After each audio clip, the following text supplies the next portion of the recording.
Implication escalated by broken neck. Donkey punch. When a group of guys take a group of girls out partying on their yacht, they end up having group sex because of the implication.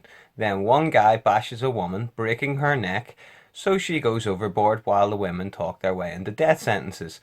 One of them sneaks in and steals the murder tape while the killer tortures and kills the one who recorded it.